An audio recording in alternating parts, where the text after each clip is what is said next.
Vamos lá, meus caros, tô prestes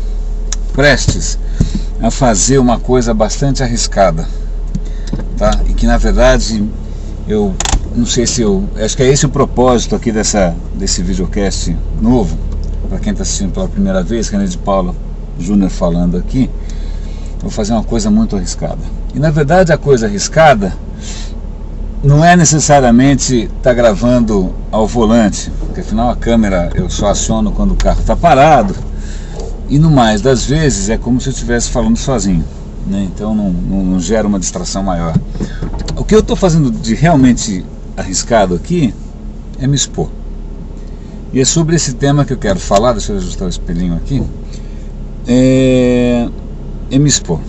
É engraçado porque parece tão fácil, né? Esse videocast aqui, o intuito dele é complementar uma série de considerações que eu venho fazendo sobre Twitter e sobre mídias sociais, mas não só para, sei lá, para o cidadão comum, né, para o cara que está em casa, para estudantes, para adolescentes, não. Eu estou pensando em gente que tem uma posição parecida com a minha. Quem trabalha numa empresa, quem é um executivo, né, quem tem, sei lá, algumas responsabilidades extras, né? Eu sempre digo que quem tem alguma coisa a perder não pode dar ouvidos a quem não tem nada a perder, né? Então, se você se enquadra nessa categoria, então talvez façam algum sentido algumas considerações que eu quero fazer agora. Uma coisa curiosa, quando eu fiz algumas considerações recentemente. Por que a gente ama o Twitter, por que a gente se apaixona por social media, considerações para executivos e tal. E hoje eu quero falar sobre uma coisa para a qual o nosso cérebro está muito mal preparado, tá? Muito mal preparado. Tem N, sei lá, pesquisadores apontando essa deficiência nossa de fábrica. A gente é muito mal preparado para pensar em consequências futuras. No curto prazo a gente é bom, né? Mas falou em, sei lá, 1 ano, 2 anos, tá? Ninguém consegue avaliar isso muito bem. Isso faz parte do software, do hardware, eu nem sei. Diz aí, reclama pro fabricante. Tanto é que se eu chegar para as pessoas e falar, olha meu, por que você está fumando? Daqui a 10 anos você vai ter um câncer. O cara está, desencana, não vai. Por que você está comendo tanto? Você vai ficar uma bola daqui a 5 anos? Tá, desencana. Você vai morrer antes. Qualquer consideração a médio ou longo prazo, além da gente ter uma capacidade muito ruim de avaliar e de pesar, ela se choca com uma coisa que é mais recente, que é uma coisa mais cultural, que é essa cultura da satisfação instantânea, né? Essa cultura da meio imediata, né? Sem obstáculos entre desejo e satisfação. Então tá bom. Então, por isso que eu estou colocando isso aqui, mas também com a mesma consciência, que é mais ou menos como, sei lá, o Nuno Cobra falar sobre saúde física e ginástica, né? Você ouve, mas eu pelo menos ouço e continuo vagabundo. Mas vamos lá, não custa falar, né? Quem sabe eu consigo algumas analogias e metáforas aqui que vão fazer você pensar um pouco. Eu vou começar por alguns riscos. Uma coisa curiosa que eu gosto de salientar sempre: essas coisas online, eu acho que se a gente fizer associação com algumas situações concretas, né, físicas, né, mais familiares, faz um certo sentido. Por exemplo, eu não sei exatamente porquê, estou lá com alguma coisa perto de 7 mil seguidores no Twitter. Eu não sei muito bem quem esses caras são, porque eles simplesmente começaram a me seguir à minha revelia, né? Então, se eu quiser fazer uma metáfora para vocês, uma analogia de como é que às vezes eu me sinto, é como se eu estivesse andando na Avenida Paulista na hora do rush. Eu não sei se vocês já fizeram isso, é um mar de gente, e tivesse 7 mil pessoas atrás de mim, né? 7 mil pessoas me seguindo. Pior do que isso, pior do que você estar indo para lá e para cá com 7 mil pessoas atrás de vocês, é que no online, mesmo o cara que está lá no fundão, ele te ouve super bem. E mesmo o cara que está lá na outra ponta, ele pode te dar um tapa na cara. Então, às vezes, quando eu quero me ficar um pouco mais sóbrio e pensar naquilo que eu estou fazendo, eu tento usar essa imagem. Cara, eu estou andando com uma turba em torno de mim, eu não sei quem eles são, e qualquer um deles pode me enfiar o dedo no olho, não importa onde ele esteja, né? Então essa é uma metáfora boa. Então essa é uma condição do Twitter peculiar. Por quê? Esse é um ambiente, ao contrário do Facebook, do LinkedIn e tal, onde você não sabe muito bem quem está em volta de você, né? No Facebook e no LinkedIn você precisa aprovar as pessoas. Quando você clica para ver quem são as pessoas, você vê lá o perfil, as fotos de família, as mensagens, quem são os amigos, tal. Isso facilita um pouco as coisas, você se sente um pouco mais protegido. No Twitter, o cara decide te seguir, você não sabe, você clica no perfil dele, você não sabe quem é, a fotinho dele pode ser um robozinho do Android, sei lá o que pode ser, né? E ambientes diferentes, e aí vamos voltar de novo para a natureza humana, ambientes diferentes propiciam comportamentos diferentes, né? Por exemplo, se você estiver dentro de uma biblioteca, aquele silêncio, aquela coisa, a não ser que você seja um completo psicopata, você não vai fazer barbaridades, né? Ou dentro de uma igreja, você pode ser completamente ateu, você pode nunca ter visto um culto, mas na hora que você vê todo mundo ali, vestido de uma determinada maneira, se comportando de determinada maneira, você, de alguma forma, isso induz o seu comportamento. A mesma coisa um bar, uma balada, um lounge, né? No trânsito, uma calçada, o ambiente acaba de alguma maneira afetando como você vai se comportar. Então ambientes online induzem alguns tipos de comportamento, às vezes mais irresponsáveis, às vezes um pouco mais simpáticos, né? Isso depende do design desse ambiente, mas isso é uma longa tese. Vamos voltar para essas precauções. Então, vamos pegar o Twitter, que para mim talvez seja um dos ambientes mais traiçoeiros. A primeira coisa traiçoeira que você deve levar em conta é assim: você não sabe quem está te seguindo. Não sabe quem é, não tem certeza, não sabe qual é a agenda do cara, tal. 2, esse cara, qualquer um desses que te segue, ele pode ter sua própria audiência, né? E você nunca sabe, já aconteceu isso comigo em algumas ocasiões, é horrível, se esse cara não vai pegar uma coisa que você falou, sem você perceber, ele vai pegar isso, dar uma mudadinha assim, uma torcidinha, dar um outro contexto e jogar para a audiência dele lá longe, né? E quando você vê, tem uma turma vindo de pau e pedra para te pegar e você nem sabe de onde veio essa história, né? Parece, sabe o que? Telefone sem fio. Lembra o telefone sem fio, aquela brincadeira de criança? É um pouco parecida com isso. O último cara da fila vem tomar satisfação com você, né? Sem levar em conta que, na verdade, um monte de gente veio distorcendo a mensagem no caminho. Então vamos lá. Uma das coisas perversas que acho que a gente tem que levar em conta é essa do telefone sem fio. A segunda questão, que eu acho que é bastante interessante para a gente levar em conta, é que esse é um ambiente muito assimétrico. Muito assimétrico. Por que eu digo assimétrico? Porque, vamos pegar o meu caso aqui, sei lá, tem 6, 7 mil pessoas me seguindo. Eu nem sinto isso. Quando eu entro no Twitter, eu não vejo 6 mil pessoas ali, eu vejo uma janelinha, tá? E eu publico pra caramba, então o cara que me segue, que eu nem sei quem que é, ele está o tempo inteiro me ouvindo falar, né?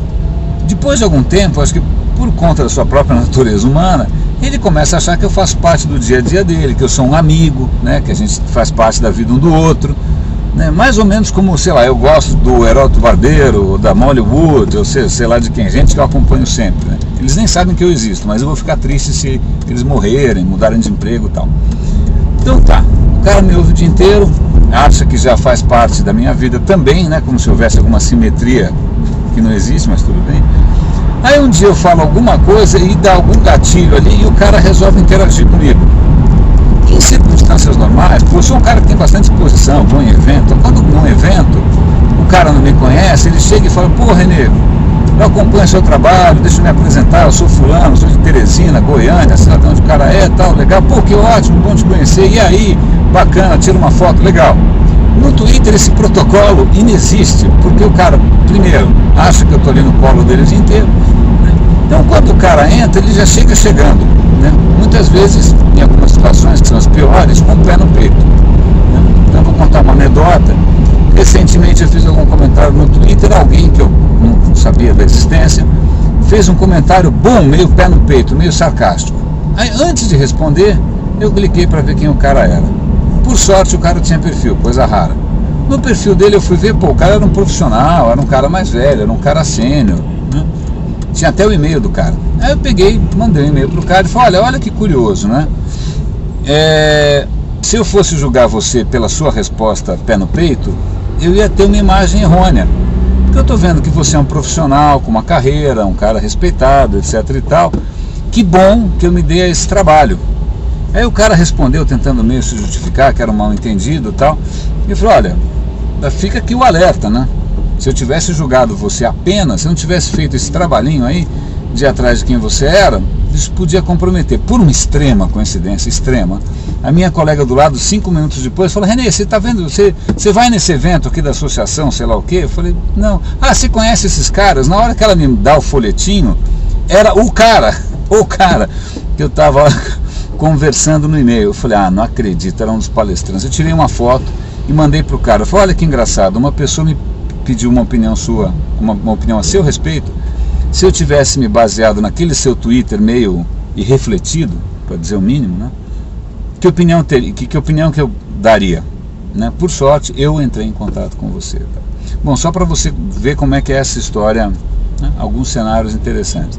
Então eu já falei primeiro do fato do ambiente, você não saber com quem você está falando, eu falei da questão do telefone sem fio, eu falei da questão da falsa familiaridade.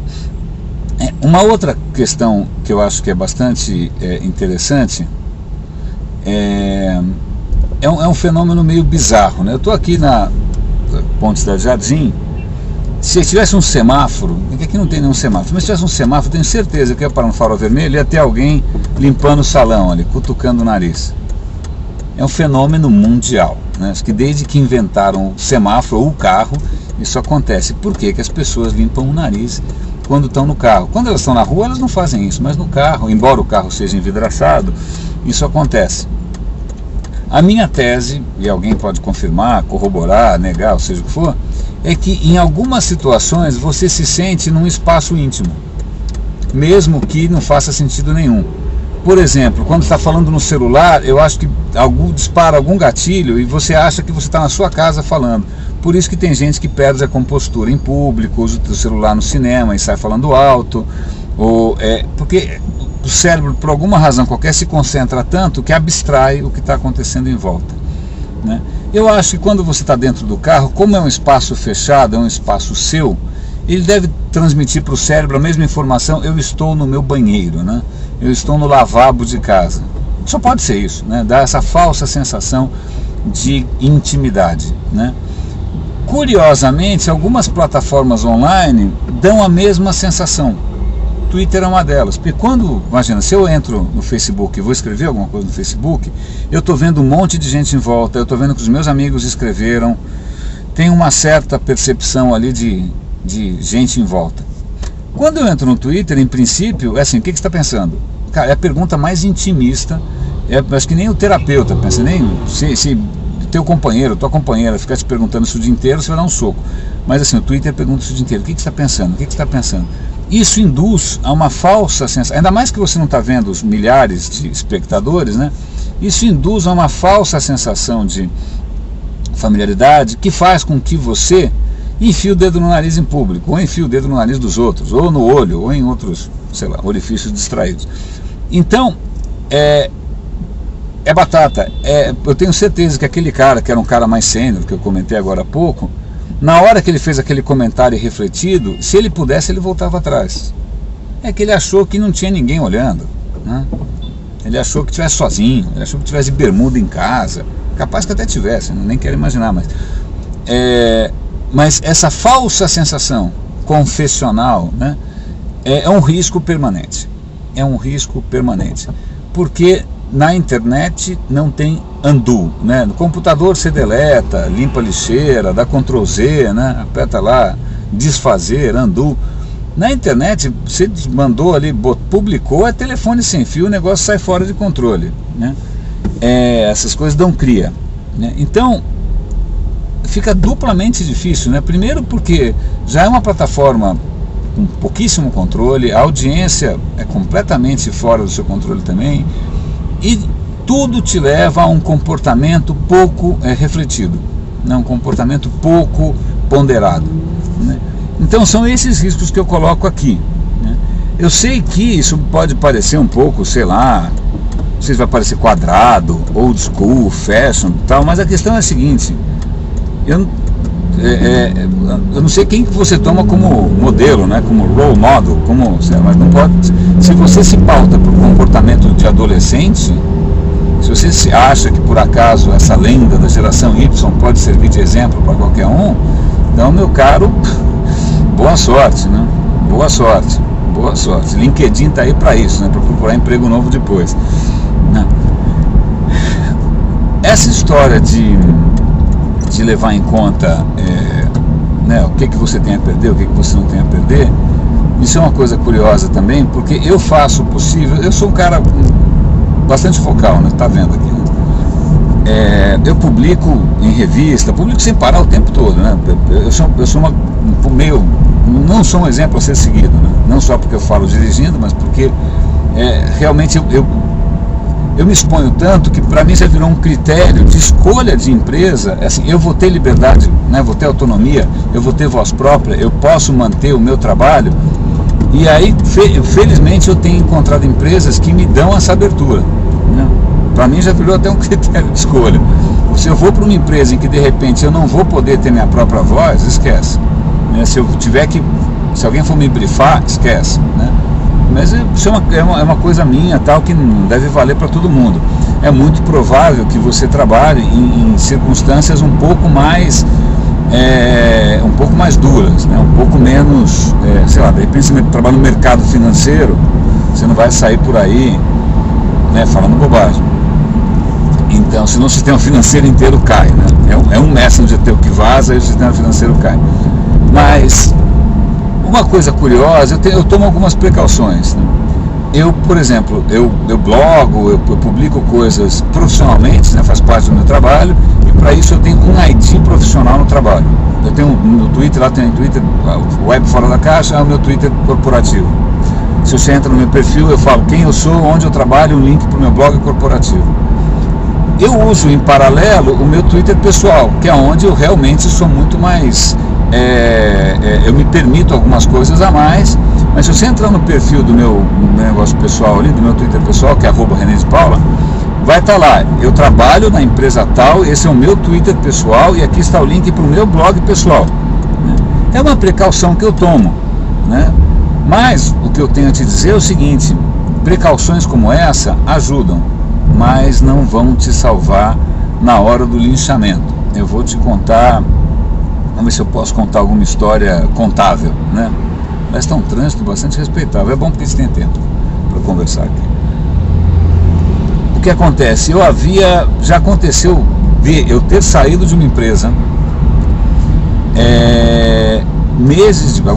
um ou dois meses depois, eu tuitar alguma coisa relativamente, sei lá, eu achei que fosse uma piada inocente, e não percebi, né, que isso poderia ter algum risco maior.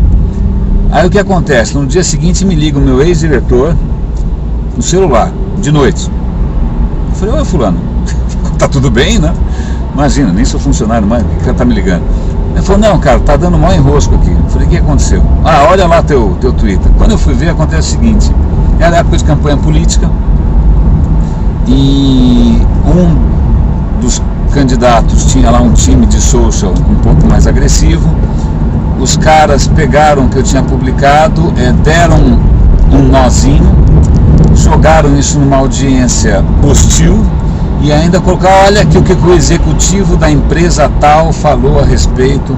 Puta, nossa, imagina, ou seja, o cara não só me jogou aos leões, né, dando até um grau de crueldade ali, como ele envolveu a empresa onde eu havia trabalhado. Eu já nem trabalhava mais, olha que piração, né? Bom, não preciso dizer que foi um episódio horroroso, né? Fui, como se diz no jargão, trollado, né? Até doer. E aí fica essa história: puxa, o que eu podia ter feito para evitar isso? Reza, brava, não sei, né? E aí a gente entra um outro aspecto interessante, que talvez seja uma das coisas que eu devia tatuar na pele. É que eu não sou um cara religioso, mas acho que na época da Segunda Guerra Mundial, um reverendo americano, não vou lembrar o nome, ele inventou lá uma prece, que, de novo, não sou um cara religioso, não é uma questão que para mim desperta muito interesse, mas a prece do cara era a seguinte: que eu tenha forças para mudar o que tem que ser mudado, que eu tenha paciência para tolerar o que não pode ser mudado e, sobretudo, que eu tenha discernimento para separar os dois casos, para distinguir os dois casos, tá? Cara, essa é a prece para social media, porque na verdade, às vezes você na social media, de repente um cara lá, bom, te dá um feedback negativo, ou ele te, como a gente chama, trola, né? Ele te vandaliza, ele te ataca, ele publica alguma coisa injusta, tal. Na internet todo mundo tem o mesmo tamanho, aparentemente, né? Ai, meu Deus do céu, alguém falou mal de mim. Mas quem é, né? Um cara, 2, 3, 4, 5, quem são? Que impacto que isso vai ter, tal? Ninguém faz muito essa pergunta. Normalmente o pessoal espana, sobretudo empresas. Eu tenho visto empresas espanar porque alguém falou mal. Não, traz o cara aqui, eu quero conversar com ele. Não, vamos fazer alguma coisa a respeito, vamos processá-lo, vamos fazer. Aí você fala, calma, né? Vamos escolher as batalhas, né? Existem batalhas que valem a pena e batalhas que não valem a pena. Sempre vai ter alguém absolutamente hostil que você não vai conseguir mudar. Nem o Gaddafi conseguiu, né? Bombardeando todo mundo, 40 anos lá. Mas, cara, mas o que acontece é que nesse mundo digital você perde a noção de perspectiva. É como a história que eu falei dela na Paulista, né? Você está andando na Paulista, o cara lá do fundão te xinga, você normalmente não ouviria. Na internet esses caras estão todos ali na tua orelha. Então você não consegue nem distinguir se o cara é da turma do fundão, se o cara estava na primeira fila. Quem é esse cara? Mas o que acaba confundindo muito a reação até com eventuais contra-ataques, medidas paliativas e tal, porque espana-se, né? E fica uma paranoia muito bizarra com a imagem e com a percepção alheia. Ok, né? É legal a gente se preocupar com a percepção alheia, mas de novo, que a gente tenha força para mudar o que pode ser mudado, que a gente tenha paciência para aceitar o que não pode ser mudado e que a gente tenha discernimento, né? Para separar um caso do outro. E é curioso isso, tá? Acho que eu estou gravando essa série de coisas voltadas para o executivo porque de uns tempos para cá já houve umas 2 ou 3 ocasiões em que a mídia veio conversar sobre isso, né? Como é que se tem alguma dica para dar? Eu falei, quer saber, como o que você coloca na mídia evapora, né? Eu vou publicar um material um pouco mais perene. E uma coisa aqui que eu brinco sempre é assim, me conta, ok, você vai entrar no Twitter, por quê?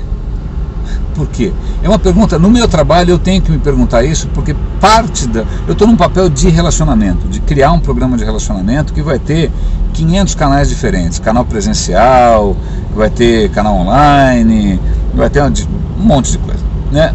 Entre os canais vai ter social media. E a questão é, ok, vamos usar o Twitter para quê? Para dar suporte? Não, para dar suporte a gente já dá e funciona bem. Para conversar, Twitter acho que não vai ser bom para conversar. Para divulgar, talvez, mas divulgar o quê, né? Então, esse tipo de questionamento que tem tomado, inclusive, minha semana inteira, eu estou até agora, hoje estou indo para uma reunião para conversar a respeito disso, é engraçado, né? Porque parece tão fácil, abre uma conta e começa, né? Vai fazendo, vai fazendo, né? Tem que pensar de maneira sustentável, né? Porque quando você abre esses canais, não só depois é difícil você fechar, como tem até, essa é uma outra dica curiosa, viu? Ainda mais você que, se você for um executivo, etc e tal, tiver que se preocupar com budget, com planejamento e tal, o que acontece? Eu já vi isso acontecer. Eu trabalhava no Yahoo e a gente tinha que fazer o planejamento e tal, eu tinha que fazer uma projeção de tráfego, né? Não desse tráfego horroroso aqui da Marginal, mas tráfego online. E aí eu peguei lá, falei, tinha vários produtos que a gente estava fazendo um planejamento normal, vai crescer junto com o mercado, 10% acima do mercado, crescimento orgânico e tal. Mas tinha alguns produtos que eu falei, peraí, esse negócio está crescendo de um jeito diferente. Eram justamente os produtos de social. Um produto de social, eu chamo um amigo, ele chama mais 2 amigos, os 2 amigos, cada um chama mais 2 amigos, essas coisas crescem em progressão geométrica, né? Ou exponencial, é brutal. Então, para fazer essa projeção, eu peguei uns dados de 1 ano para trás, comecei a plotar, a curva era uma curva notoriamente exponencial. Eu tentei fazer uma equação para fazer, né, para ver se alguma equação que explicava aquilo, era uma equação exponencial, e quando eu fiz uma projeção, o número era tão brutal que ninguém acreditou. batata, o número estava certo, né? O número se confirmou. Então, quando você começa essas coisas de social, que é tão facinho começar, tão tranquilo e tal, a grande pergunta se der certo, como é que você dá conta, né? Como é que você vai gerenciar? Você vai espanar com a opinião de todo mundo? Como é que você vai controlar? Quantas pessoas você vai conseguir colocar? Porque vamos supor que, eu acho que daqui a 6 meses eu vou estar com 1000 seguidores. Tá, se esse negócio crescer, daqui a 1 ano você vai estar, a coisa saiu fora de controle. Você tem o teu orçamento cresce geometricamente, tua equipe cresce geometricamente, teu tempo cresce, porque não, eu estou com um tempinho livre, eu vou twittar. Teu tempinho livre, meu amigo, vai ser sugado, consumido, e a expectativa do cara do outro lado, ele não quer saber, ele não está vendo tudo que você tem que fazer, ele está vendo só você ali e você tem que responder na hora. Então você vai criar uma expectativa que você não vai conseguir dar conta, né? Eu estou chegando aqui na local web, crachá. Deixa eu mostrar o crachá do cara aqui. Hello, mostrei. Uma metáfora interessante que vale a pena a gente pensar nisso antes de começar é o seguinte: não sei se você já morou num lugar que tinha piscina e você teve que cuidar da piscina. Já aconteceu comigo, felizmente, uma vez só, porque cuidar da piscina é um pé no saco. Mas se você não cuidar da piscina, as algas tomam conta, né? Então, uma vez alguém fez uma metáfora que eu achei, uma analogia, uma imagem que eu achei interessante, que é o seguinte: você vai lá olhar a piscina, está com preguiça e tal, e tem uma plantinha, uma algazinha lá. Aí você fala, desencana, é uma só. Aí no dia seguinte você olha, tem 2. Aí você fala, bom, mas isso é ridículo, a piscina é enorme, né? Deixa pra lá, qualquer hora eu mexo. Aí você olha, no outro dia tem 4. Aí depois tem 8, mas continua também muito pequenininho. Então você fala, bom, quando chegar mais ou menos na metade, eu dou uma olhada, né? Mas acontece o seguinte: esse começo que parece tímido, que parece lento, tal, ele já é exponencial desde o começo. Ele está dobrando dia a dia. Então vamos supor que demore, sei lá, 2 meses para chegar na metade da piscina, tá? Aí você fala, agora eu vou me mexer. Desculpa, você tem um dia só. Demorou 2 meses para chegar naquela situação, mas no dia seguinte a casa caiu, né? Então, essas coisas todas que envolvem social, de novo, eu vou reforçar essa, quem sabe você tem uma formação mais exata, isso pode te comover um pouco mais. Elas têm uma lógica que é uma lógica exponencial, né? Uma crise, ela se espalha exponencialmente. Mesmo as coisas positivas se espalham exponencialmente. O tráfego que elas podem gerar também se espalha, o potencial é exponencial também. A questão é, você está disposto? Tem certeza que vale a pena, né? Então, ficam aqui essas dicas. Eu agradeço a companhia. Eu não sei se esse é o melhor formato do mundo, né, para eu estar publicando essas coisas. Eu deveria talvez estar pensando em outro formato, mas é o que eu consigo dar conta aqui no meu dia a dia, né? Se eu fosse acadêmico, mas também se eu fosse acadêmico, acho que eu não ia estar passando pelos mesmos perrengues que eu passo agora, eu não ia ter tanta história para contar, né? Eu ia citar algum autor francês, alguma coisa bonita, tá? Eu prefiro mostrar os cabelos brancos e os tiros nas costas, né? Meu caro, muito obrigado pela companhia. Grande abraço.